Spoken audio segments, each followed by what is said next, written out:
E aí pessoal, como é que vocês estão? Eu espero que bem. Bom, queria pedir desculpa pelo atraso nas coisas aí, mas estou correndo atrás de fazer com que vocês sofram o menos possível com relação a isso em questão de notas e atividades, né? Então, a coordenação pediu que fosse elaborada uma prova, né, para vocês. É, Então, para que haja prova, eu preciso passar algumas coisas, né, para a gente poder ter um embasamento no que fazer e vocês assim terem a sua nota, certo? Bom, eu quero falar aqui em relação às notas parciais. Eu vou contar como nota parcial a seguinte coisa: você participou das videoaulas, né? Então você assistiu as videoaulas. Se você tiver assistido tudo, você vai comentar nos comentários desse vídeo o qual o assunto que mais ficou em dúvida, que você mais teve dificuldade de entender, né? Se você tiver alguma dúvida, você pode colocar dúvida também, que isso vai contar como nota parcial, certo? Sua participação. Então, se você colocar a sua dúvida aí no comentário, ou a parte do vídeo em que você mais teve dificuldade, eu vou saber que você assistiu e assim poder dar a sua nota de participação. Então, junto com esses vão ser lançados outros vídeos mais para frente que vão compor a nota, certo? Bom, é bem simples, né? A prova vai ser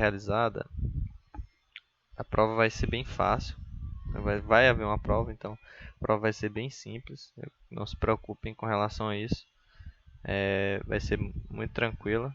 Se você assistir as videoaulas, você vai é, com certeza tirar uma nota 10, uma nota muito boa. Então não se preocupem com relação a isso, certo? Vai ser muito, muito tranquilo. A gente vai falar um pouco sobre os fundamentos de orientação a objetos, né? Eu queria muito tocar um projeto com vocês online, mas eu sei que nem todo mundo tem condições de tocar um projeto. E como isso acontece, então eu acho melhor a gente não partir para essa seletividade, né? Então, já que nem todo mundo consegue fazer, então a gente parte para algo mais teórico, né? Então, a disciplina é laboratório de software, mas infelizmente vai ser uma disciplina bem teórica. Ah, bom, de antemão, eu queria que vocês estudassem um pouco, só relessem um pouco da documentação que vocês fizeram, né? Porque ela vai contar também nessa prova, não a documentação, mas os diagramas de classe e de caso de uso, só esses dois apenas. E o resto a gente vai ver aqui nessas videoaulas, certo?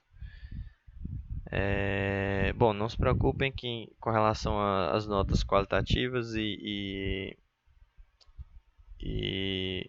notas parciais, a gente vai ser com base nessas participações das aulas. Se você participa das aulas, posta suas dúvidas no comentário aí. Eu vou ter certeza que você participou de tudo e vou poder lhe dar a nota máxima, certo? Então vamos lá para não se prolongar muito. Bom, programação orientada a objetos. Primeiro, a gente tem que entender o que é programação orientada a objetos, né? É um paradigma, mas o que é um paradigma? Então eu trouxe uma pequena definição de o que é um paradigma para vocês. Então, paradigma basicamente é um conjunto de regras que estabelecem limites, né? E esses limites eles ditam como os problemas vão ser resolvidos. Então, é dentro desses limites que a gente vai resolver um determinado problema, certo? Então, qual é o conceito, né, de orientação a objetos, né? Então, o conceito é basicamente que no mundo real tudo é um objeto. Então, você que está no seu celular, o seu celular é um objeto. Você que está no seu computador, o seu computador é um objeto que tem uns outros objetos, né, como mouse, teclado. Então, a representação do mundo real de que tudo é um objeto, certo? Além do mais, os objetos eles têm uma relação, ou seja, eles possuem relacionamentos diversos, eles possuem diversas formas de se relacionar uns com os outros, né? Então, um teclado e um computador, né? Tem o seu teclado, o mouse. O teclado você usa para digitar, inserir informação. O mouse você usa para selecionar as coisas, clicar. O monitor para mostrar as coisas. Enfim, os objetos eles têm relações diversas uns com os outros, certo? Então, um programa orientado a objetos é estruturado como uma comunidade de agentes que interagem entre si, denominados objetos. Então, dentro da orientação a objetos, um programa, seja um software, ele vai ser estruturado por objetos. Ele vai conter diversos objetos. Então, a forma como ele é estruturado é por objetos, certo? Então, se você tem um sistema mais complexo, né, por exemplo, um sistema de bancos, de banco, por exemplo, você tem a sua estruturação base em cima de objetos, né? Então, você tem o cliente, você tem o valor, você tem um caixa, você tem o funcionário, você tem o gerente, enfim, certo? Então, cada objeto ele tem uma parte fundamental nesse programa. Então, ele tem um papel que deve ser cumprido para que as funções desse programa sejam bem aproveitadas, né? Então, cada objeto oferece um serviço ou realiza uma ação que é usada por outros membros da comunidade. No caso, a comunidade são os outros objetos. Então, um objeto ele pode fornecer uma informação, passar um valor, debitar um outro valor, descontar alguma coisa. Então, o objeto ele tem um serviço, ele realiza uma ação. E essa ação pode ser usada ou não por outros objetos dentro do sistema, certo? Bom, um exemplo no mundo real de orientação a objetos, né? Então, você tem, como eu falei, do computador. Você tem um computador, ele é composto por diversos componentes, né? Como placa-mãe, processador, placa de vídeo, memória RAM, disco rígido, teclado, mouse, etc. Cada um desses componentes possui uma particularidade, ou seja, possui uma função. Só que o usuário final que vai usufruir do sistema, no caso do computador, ele não precisa saber qual a função, né, específica. Ele precisa só usar, certo? E cada componente desse ele é independente, né? Então você não precisa de um ou de outro para funcionar, certo? Para que eles funcionem, né? Então eles são independentes. Quem vai, por exemplo, montar o computador, né? Então isso seria puxando mais para o lado do programador, precisa só de instruções básicas, né? De saber como, por exemplo, qual slot da placa-mãe a placa de vídeo vai se encaixar, né? Ou, por exemplo, qual entrada USB vai ficar o mouse, ou qual tipo de cabo vai ser usado para conectar o monitor. Então essa é uma representação, né, da orientação a objetos no mundo real. Bom, como é feita a representação de um objeto, né, do mundo real? Então, na orientação a objetos, a gente tem cada objeto vai ter essas premissas aqui, ó. Essas premissas: operação, método, interface, onde esses valores eles são públicos, e vão haver também os dados, as propriedades e os atributos, onde esses valores vão ser privados. Vamos pegar um exemplo aqui de uma lâmpada, né? Vamos supor que a gente modelou o objeto lâmpada no nosso problema. Então, quais são as operações desse objeto? Lâmpada: ligar e desligar.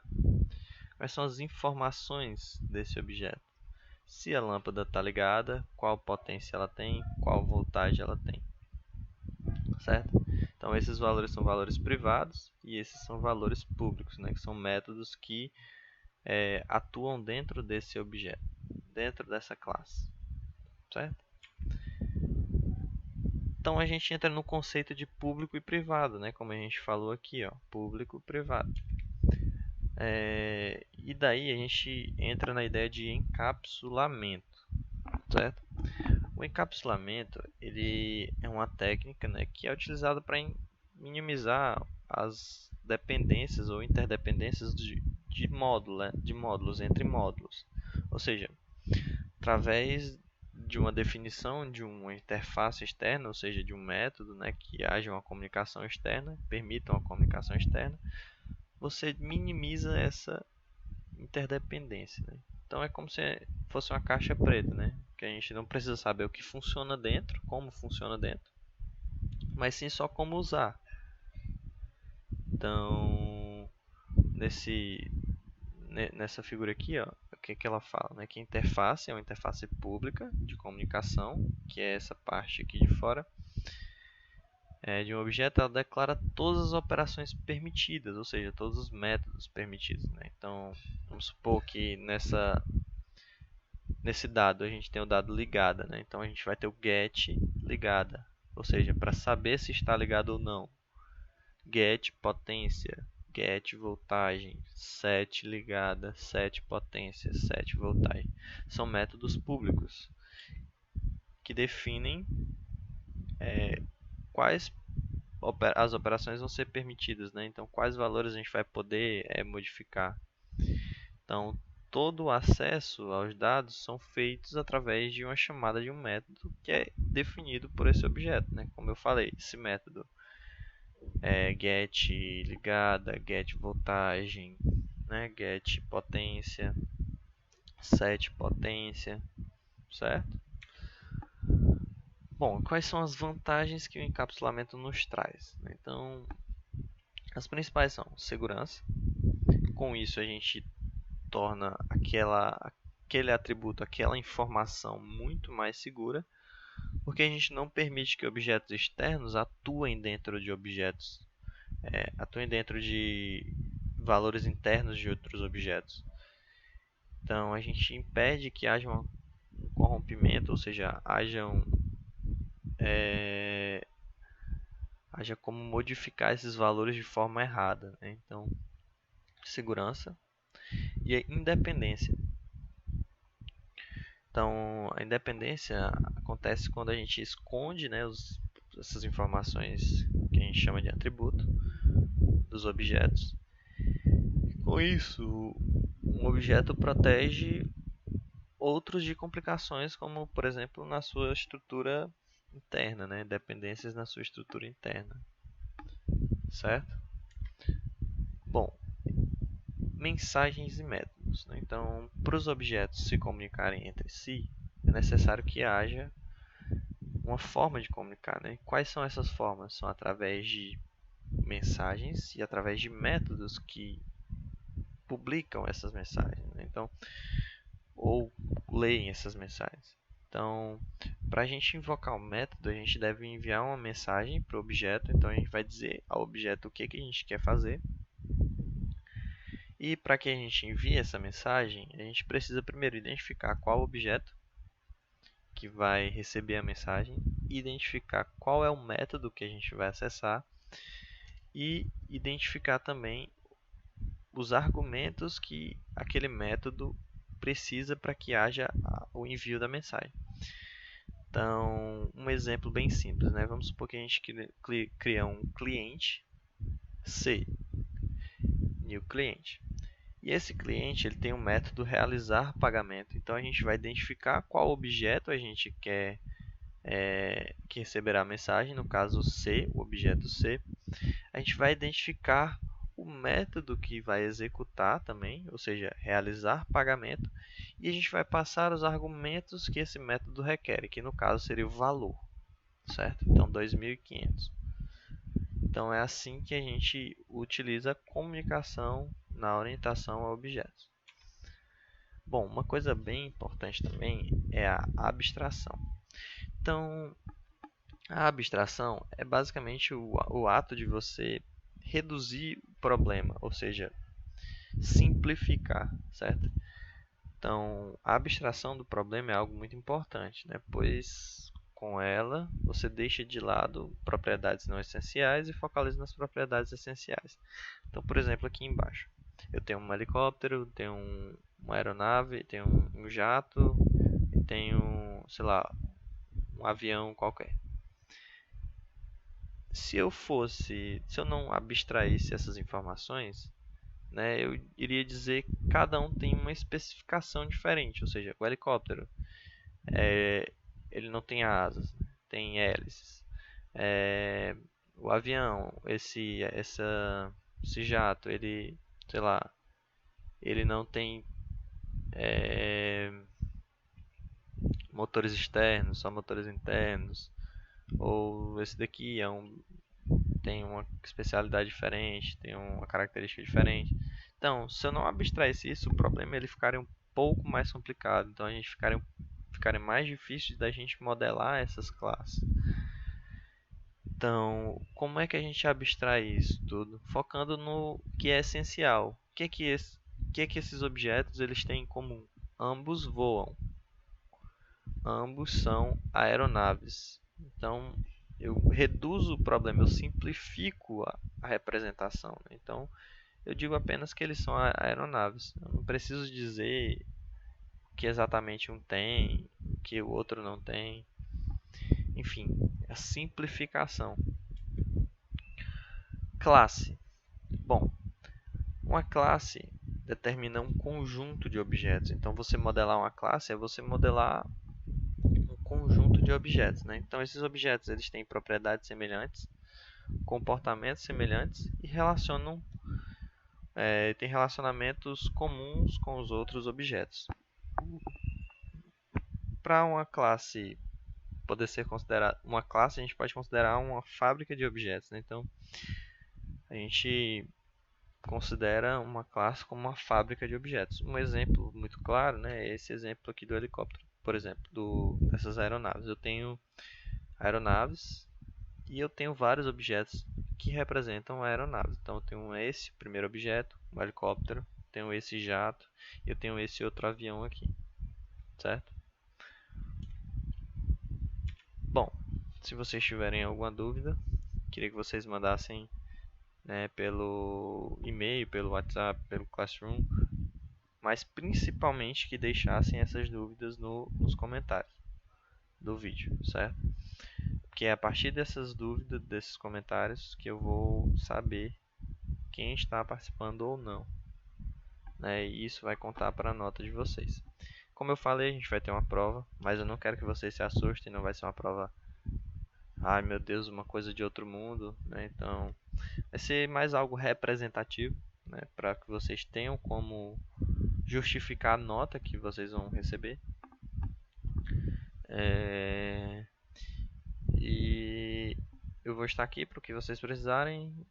Vocês podem contar comigo, não se acanhem, não tenham vergonha de perguntar, não tenham vergonha de comentar, certo?